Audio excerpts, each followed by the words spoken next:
It's all yours, Dan. Yeah, no, there's a feast day, the Holy Name of Mary, for a reason. We have to start making a connection as a Catholic. As Catholics, we got to stop thinking, oh, we just go to Mass on Sunday and whatever the readings are there. There is power in the liturgical calendar. The Satanists have their own diabolic calendar, and it mimics and mocks our calendar. There's power in the liturgical calendar. So there's an actual the title of a liturgical memorial of the Holy Name of Mary. This is, don't let me quote. I'm just a doctor in the church. I'm going to quote two doctors of the church. St. Alphonsus, following St. Bernard, right, doctor of Mary's mediation, says this: the devils tremble at the mere mention of Mary's name. And just as men fall to the ground when a bolt of lightning strikes near them, so the devils quake when they hear Mary's name. There's power in the name of Mary. Last year, we were training priests at a priestly assembly for a diocese in the Midwest, and we were having lunch with a bishop. The bishop invited us, and the bishop said, "You know, I once trained with Father Candini, and we were when I was a young priest." He said we were doing. He was doing an exorcism, and right in the middle of it, he stops, and I'm just watching as a young priest. I'm just learning, and he said the bishop told me, I just stopped. All of a sudden everything stopped, and the demon was getting angrier and angrier, and he looked up at the exorcist and said, "I would absolutely destroy you if it weren't for the woman in blue standing behind you." So the demon won't even use the name of Mary. It's her. It's the woman in blue. That one. She. They fear her name. And here's what Father Ripperger says. Again, this isn't just my experience or my theological opinion. Father Ripperger says that, and there's a deep understanding of theology behind this, going back to the beginning, that the Virgin Mary has total coercive power over the demon. It isn't that she's just one intercessor among others, right? If she decides to help. Remember, Doctor of the Church, Bernard of Clairvaux, calls her, she is mediatrix of all graces. Not just once in a while, not just those that we ask to her. Everything flows to her virginal hands. We have to start. We have to start really unpacking what the church calls the unique privileges of Mary.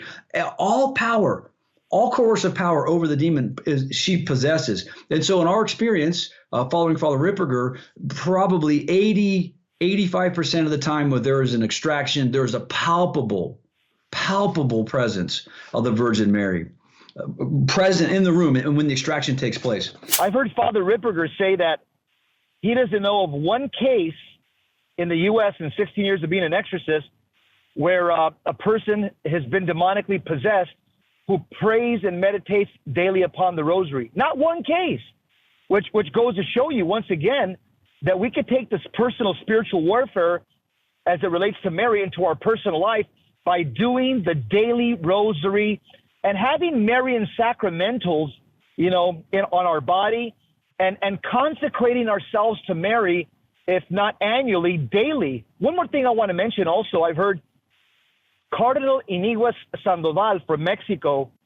He says that in every exorcism, he says Mary is the primary exorcist. She's the chief exorcist right now in the church. And so, this has been said by a prince of the church.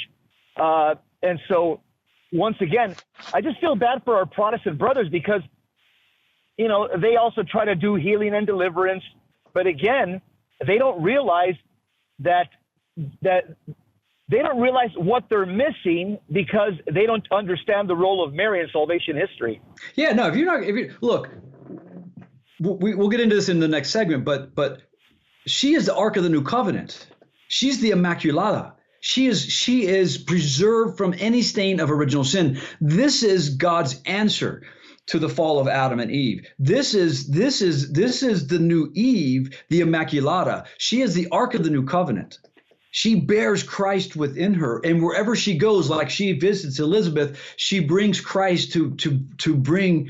She sanctifies through her presence and her mediation. Sanctifies John the Baptist, who was born without the other one. So according to Saint Augustine, born without the stain of original sin, sanctified in the womb through the intercession in the presence of the Virgin Mary. So we have to recover our understanding. And if you don't do that, these Protestants and some of these charismatics, and they're out there trying to be ecumenical, and they don't want to talk about Mary and the saints. Great, you can go to battle against a heavy infantry with pitchforks and sticks. Go for it. Let me know how that works out. right? You might take a few guys down, right? But this is not sustainable.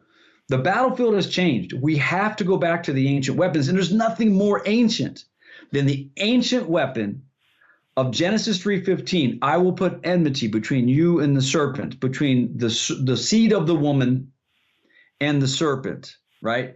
You will strike her heel. She, according to St. Jerome, doctor of the church, in the Latin Vulgate, she will crush the head of the serpent, right? Now, the echoes of the saints echo this in their experience. St. Alphonsus Liguori again. He likens her to a general who knows how to deploy her forces to the confusion of the enemy and for the benefit of those who call on her for defense and temptation.